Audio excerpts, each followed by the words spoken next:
Okay, so what I'm going to do now is start the intersections. Actually, before I do that, I just want to go in and change some of the settings. So in tool space, go to the settings tab,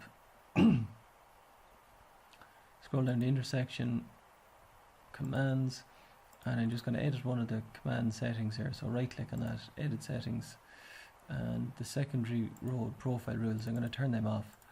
Okay, I don't want it to try and adjust my side road profiles for me. I want to do that manually, so just turn that off. Click OK, back to Prospector tab, click on intersections, create intersection, click where the two alignments meet,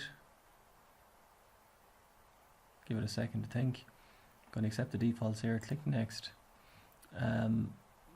Just make sure that it's using the correct profiles here, that it is actually picking up the correct alignment and then the correct profiles. You can change the profiles using this drop down here, but just before you go any further, just make sure that they're correct. And you can see why naming them and knowing the names of them is important. So offset parameters, then we can define the left and right width for each of the roads. So main road 3 meters, side road also 3 meters either side. Curb return parameters, just going to make them 10 meter. Fillet 10 meter curb return radii. Click OK on that.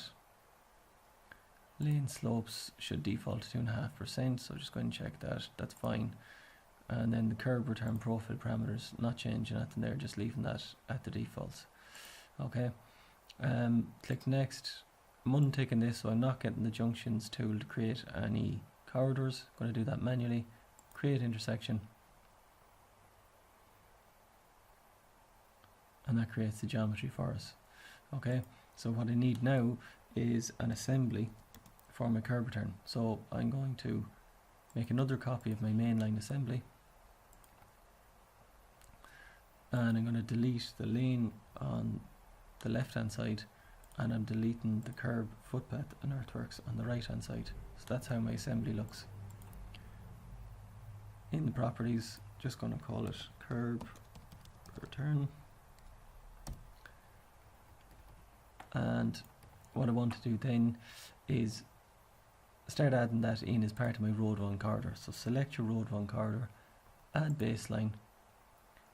You see my 2 alignments now that is created for the curb returns, junction NE and SE quadrant. So I'll do it for each of these in turn. It's going to ask me to select a profile. There's one profile associated with each of those, which was created by the junctions wizard. And just going to click on add baseline again. Southeast quadrant, okay. Accept the profile. And then to apply the assembly around those curb returns, I'm going to go into corridor properties, parameters tab, right click on each of those new baselines now, add region, curb return assembly. Click OK, rebuild the corridor. And that's what we get.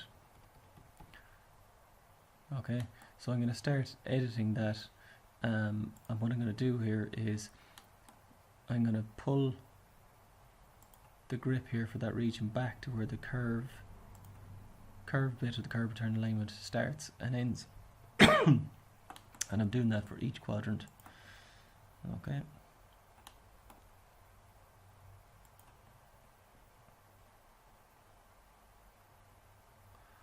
Do that for the other side as well.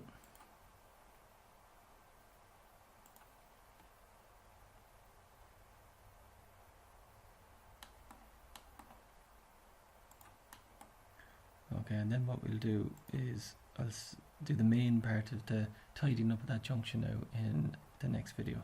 Okay.